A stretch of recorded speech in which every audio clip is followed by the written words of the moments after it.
السلام علیکم ورحمۃ اللہ وبرکاتہ۔ محترم ناظرین کرام، سنبھل تشدد پر مولانا ارشد مدنی کا ایک بڑا بیان آیا ہے، جو انہوں نے اپنے ٹویٹر پر اس کو ٹویٹ بھی کیا ہے، اور جس کو انڈیا ٹی وی نے اپنے نیوز کے ذریعے سے اس کو اپلوڈ کیا ہے، وہ ہم آپ کو بیان سنانے والے ہیں، آپ سماعت فرمائیے گا۔ یہ سب سازش کے تحت ہو رہا ہے، اچھا نہیں ہے۔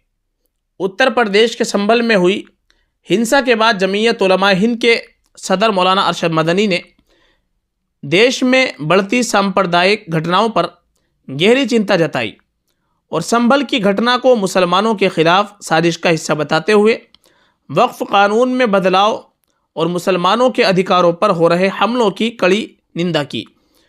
انہوں نے کہا کہ یہ جو ہو رہا بے حد چنتا جنک ہے۔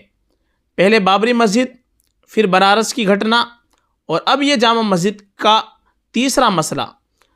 سن 1947 کے بعد مسجدیں جیسی تھی ویسی رہیں گی، یہ نیم ہے۔ اس کے باوجود فرقہ پرستی اس ملک میں بڑھ رہی ہے کہ کس طرح مسلمانوں کو نقصان پہنچایا جائے، اس کی کوشش چل رہی ہے۔ مولانا ارشد مدنی نے کہا کہ بنا مسلم پکش کو بھروسے میں لیے تیزی کے ساتھ دوسری بار ٹیم سروے کرنے وہاں پہنچی تھی۔ پولیس اور ہندو پکش کے وکیلوں کے ساتھ ایسے لوگ بھی تھے جو مسجد کے پاس سڑکوں پر جے شری رام کے نعرے لگا رہے تھے، جس کو سن کر مسلم نوجوان گھروں سے نکلے اور پھر آپس میں ٹکراؤ ہوا اور پولیس نے حالات سنبھالنے کے بجائے مسلم پکش پر فائرنگ کی۔ اس فائرنگ میں مسلم نوجوانوں کی موت ہوئی۔